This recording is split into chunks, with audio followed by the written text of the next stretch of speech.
नमस्कार मंडळी, स्वागत आहे तुमचं सिम्पली मराठीमध्ये, जिथे मी तुमच्यासाठी घेऊन येत असते घर आणि किचन रिलेटेड खूपच उपयुक्त अशा काही टिप्स अँड ट्रिक्स जी आपली रोजची अवघड वाटणारी कामे सोपी करण्यात मदत करतात. चला तर आजच्या या व्हिडिओसुद्धा अशाच उपयुक्त टिप्स मी घेऊन आलेली आहे. थोडाही उशीर न करता या नवीन व्हिडिओला सुरुवात करूया.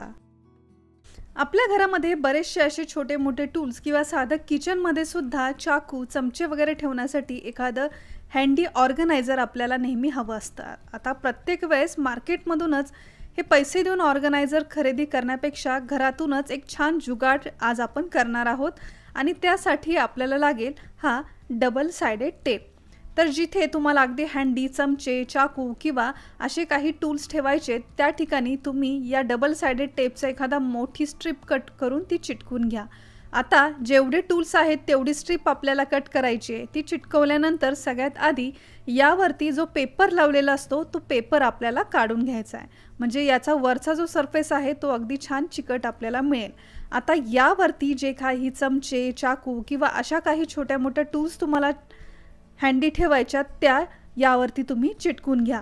म्हणजे काय होईल, अगदी समोरच आपल्याला त्या मिळतील, पटकन काढताही येतील आणि इतरत्र कुठं आपल्याला त्या शोधाव्या लागणार नाही. तर कुठल्याही ऑर्गनायझरचा वापर न करता अगदी घरातीलच उपलब्ध या डबल साइडेड टेपपासून आपण छान असा हा ऑर्गनायझर बनवलेला आहे.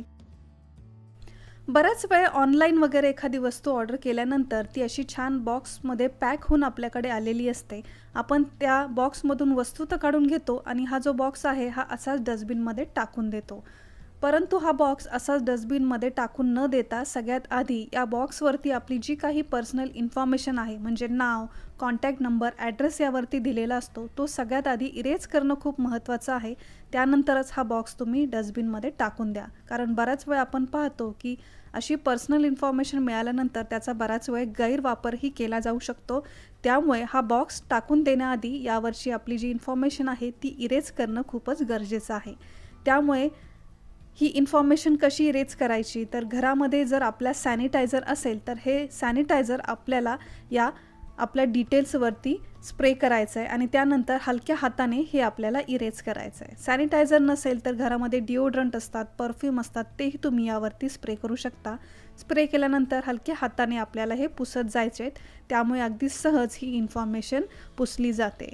तर ही ट्रिक तुम्हाला कशी वाटली कमेंट करून सांगायला विसरू नका. बऱ्याच वेळ काय होतं ना की आपण कपडे धुवायला टाकतो आणि कपडे धुण्याआधी या कपड्यांमध्ये किंवा कपड्यांच्या खिशांमध्ये असलेले पैसे काढायला विसरतो आणि कपडे धुतल्यानंतर आपल्या लक्षात आलं की अरे, या कपड्यांमध्ये असलेले हे पैसेसुद्धा धुवून निघाले आहेत, म्हणजे यातले हे पैसेसुद्धा पूर्ण भिजलेले आहेत. आता हे सुकवण्यासाठी आपल्याकडे बऱ्याचशा आयडियाही आहेत, जसं की आपण हे उन्हात वाळवू शकतो किंवा फॅन खाली वाळवतो किंवा गरम इस्त्री यावरती फिरवतो आणि त्यानंतर हे पैसे आपण सुकवतो. परंतु त्यामध्ये काय होतं ना की उन्हात सुकवले तर हे उडून जायची भीती असते किंवा इस्त्री चालू करून आता हे पैसे सुकवायचे म्हणजे त्यासाठी तेवढी वीजही खर्च करावी लागते. तर या ट्रिक्स तर आहेतच, परंतु वीजही खर्च न करता जर आपल्याला पैसे हे सुकवायचे असतील तर त्याची एक छान ट्रिक मी तुमच्यासोबत शेअर करणार आहे. तर पहा, त्यासाठी या ओल्या झालेल्या सगळ्या नोटा मी एका ट्रेमध्ये अशा पसरून ठेवल्यात. एका ताटामध्ये सुद्धा तुम्ही पसरून ठेवू शकता आणि हा जो ट्रे आहे तो आपल्याला ठेवायचा आहे आपल्या फ्रीजमध्ये. फ्रीझरमध्ये नाही, तर जिथे फ्रीज सेक्शन आहे तिथे आपल्याला हा ट्रे ठेवायचा आहे. कमीत कमी अर्धा तास हे पैसे आपल्याला असंच ठेवायचे आहेत. पैसे तुम्हाला जर लगेच नको असतील, लगेच आपल्याला खर्च नसतील करायचे, तर हे अगदी तासभर किंवा रात्रभर सुद्धा फ्रीजमध्ये ठेवले तरी काही हरकत नाही, कारण आपल्याला हे पूर्णपणे सुकवायचे आहेत. तर पहा, अगदी तासभरच हे पैसे मी फ्रीजमध्ये ठेवले. तासाभरानंतर हा ट्रे मी बाहेर काढला आणि या नोटा मी चेक केल्या, तर तुम्हीसुद्धा अगदी आश्चर्यचकित व्हाल. फ्रीजमध्ये या ठेवलेल्या ओल्या नोटा अगदी छान सुकल्या होत्या, पुन्हा त्या कडक झाल्या होत्या.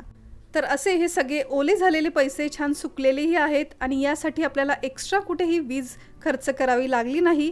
दिवसभर आपला सुरू असलेला जो फ्रीज आहे त्यामध्येच या भिजलेल्या नोटा आपण ठेवल्या आणि अगदी तासाभरातच या नोटा छान सुकलेल्या आहेत. तर उन्हात वाळवणे किंवा फॅन खाली सुकवणे किंवा इस्त्रीने गरम करून या नोटा सुकवणे अशा ट्रिक तर आपण वापरलेल्याच आहेत, परंतु फ्रीजमध्ये ओले पैसे सुकवण्याची ही ट्रिक तुम्हाला कशी वाटली कमेंट करून नक्की कळवा. ही ट्रिक जशी तुम्हाला उपयोगाची ठरली तशी तुमच्या मित्र परिवार फॅमिलीला सुद्धा उपयोगी ठरावी, यासाठी हा व्हिडिओ त्यांच्यापर्यंत सुद्धा नक्की शेअर करा। आपल्या पुढच्या ट्रिकसाठी एका भांड्यामध्ये थोडंसं पाणी मी घेतलेलं आहे। आता या पाण्यामध्ये सगळ्यात आधी तुमचा जो रोजचा वापरातला शॅम्पू आहे तो थोडासा यामध्ये टाकून घ्यायचा आहे। त्याचबरोबर थोडंसं विनेगर, म्हणजे जे चायनीज रेसिपीजमध्ये बऱ्याचशा क्लिनिंग प्रोसेसमध्ये वापरलं जातं तेच विनेगर यामध्ये मिक्स करायचं आहे। विनेगर नसेल तर थोडासा लिंबाचा रससुद्धा यामध्ये तुम्ही मिक्स करू शकता। आता हे दोन्ही पदार्थ छान पाण्यात मिक्स करा, असा छान फोम त्याचा तयार होईल। हे तयार सोल्युशन एखाद्या एम्प्टी स्प्रे बॉटलमध्ये आपल्याला भरून घ्यायचं आहे। आता तुम्ही म्हणाल हेअर शॅम्पू, विनेगर, पाणी मिक्स करून हे जे सोल्युशन आपण तयार केलं आहे, जे स्प्रे बॉटलमध्ये आपण भरलं, ते वापरायचं आहे कुठे आणि कसं आणि कशासाठी? तर हा जो तयार स्प्रे आहे तो आपल्याला आपल्या किचनमध्ये असलेल्या गॅस स्टोववरती स्प्रे करायचा आहे। अगदी स्प्रे करून 2 मिनटं तो असाच ठेवायचा आहे। 2 मिनटानंतर जसं रोजचं तुम्ही गॅस क्लीन करता अगदी त्याचप्रमाणे एखाद्या स्वच्छ कपड्याने हा गॅस आपल्याला पुसून घ्यायचा आहे। रोजचा आपला स्वयंपाक करत असताना तेलाचे शिंतोडे किंवा मसाल्याचे डाग, चिकटपणा या गॅसवरती तयार होत असतो आणि तो रोजच्या रोज स्वच्छ व्हावा यासाठी आपण तो क्लीन तर करतोच, परंतु कधीतरी शॅम्पूचं हे सोल्युशन वापरून सुद्धा तुम्ही हा गॅस स्वच्छ करून पहा। यामध्ये आपण लिंबाच्या रसाचा किंवा विनेगरचा सुद्धा वापर करतो, ज्यामुळे अगदी चिकट मसाल्याचे जे डाग असतात ते सहज स्वच्छ होण्यासाठी विनेगर खूपच उपयुक्त ठरतं।